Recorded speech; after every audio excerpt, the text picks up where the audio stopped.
His Majesty's official opposition recognises the urgent need for transparency in the fuel market, something the former Secretary of State, my right honourable friend, the member for East Surrey, took significant steps towards under the last government through the introduction of PumpWatch, now called FuelFinder, which received royal assent in 2024. Along with the work of Howard Cox from Fair Fuel UK, whose persistence has been instrumental in pushing for progress through 15 years of research into fuel pricing. These regulations require every fuel station to register with the government's appointed data aggregator and report any change in pump prices within 30 minutes. That data must then be made openly available, free of charge, for use by third-party apps, navigation systems and consumer groups. The aim, as the previous Conservative government set out, is to allow motorists to see in real time who is offering the best price in their area, enabling genuine competition across the fuel market. FuelFinder is not a bold new idea from the Labour benches. It is a continuation, albeit a delayed and diluted one, of the Conservative commitment to ensure motorists can finally see in real time who is charging what and where. This is a rebrand, not a positive policy change. It was the Conservatives who commissioned the Competition and Markets Authority's landmark investigation into road fuel pricing, which revealed how retailers were increasing margins at the expense of consumers. The study showed that average supermarket fuel margins had risen by around 6 pence per litre since 2019, and that a typical family driving a car could save up to £4.50 a tank by driving just a few minutes further to a cheaper station. It exposed a market that was not functioning as it should, one where falling wholesale costs were not being passed on to consumers, and where in some cases motorists on motorways were paying 20 pence plus more per litre than they needed to. Now, there are several areas where the government falls short, starting with margin transparency. Motorists will see today's prices, but not how they have changed over time, nor whether any increase reflects market forces or simply wider retailer margins. The CMA's own evidence shows it is precisely those margins that have driven up prices in recent years. Without addressing margin transparency, the real cause of the problem remains hidden. Across Europe, in Austria, Germany, France, Italy and Spain, governments publish not only live pump prices, but also historical and margin data, allowing drivers and regulators to see whether retailers are passing on savings or quietly padding profit. By comparison, this government's FuelFinder offers only half transparency.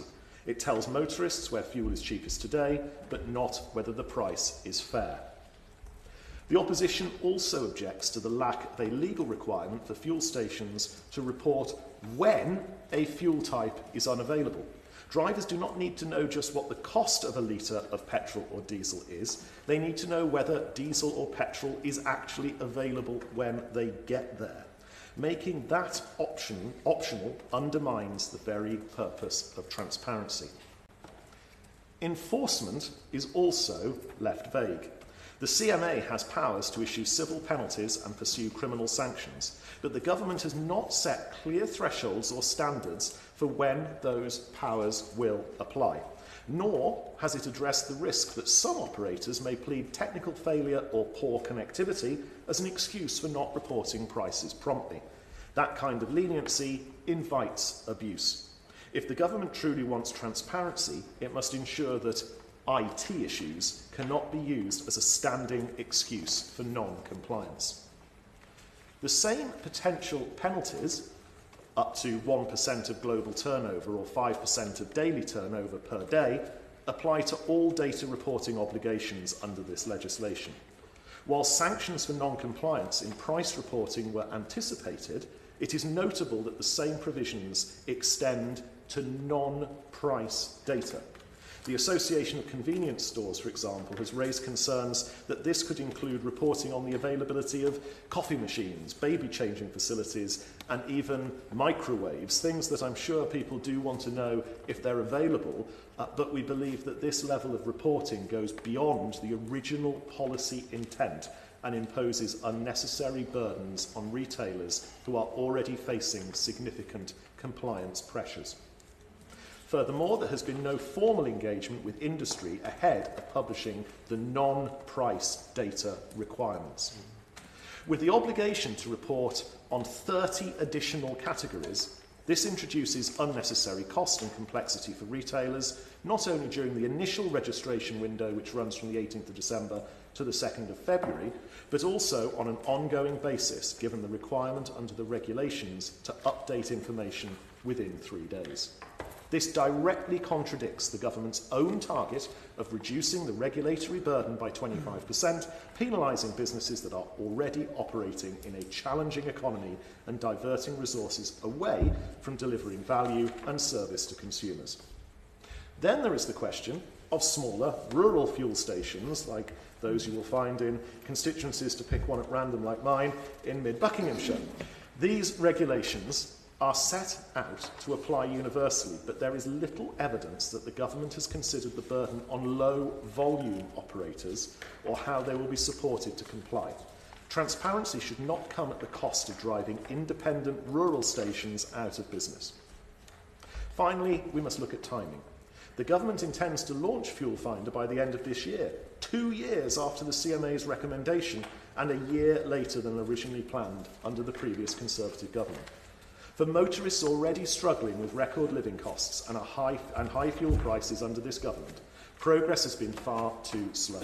Every month of delay means families continue to overpay at the pump and competition remains weaker than it should be. The opposition does support the principle of open data for fuel prices. We welcome the continuation of a Conservative policy that sought to bring transparency for drivers, encourage competition and deliver accountability in a sector that too often escapes scrutiny. But we will not let the government claim credit for a policy that they did not originate, nor overlook the fact that in its implementation, which has been slow, cautious and incomplete. Conservatives began this work, and in opposition we will continue to press for its full and timely delivery for fuel, with stronger enforcement, real transparency and genuine competition for every motorist in Britain. And I hope the Minister, when he concludes this debate, can answer some of the shortcomings I have highlighted this afternoon.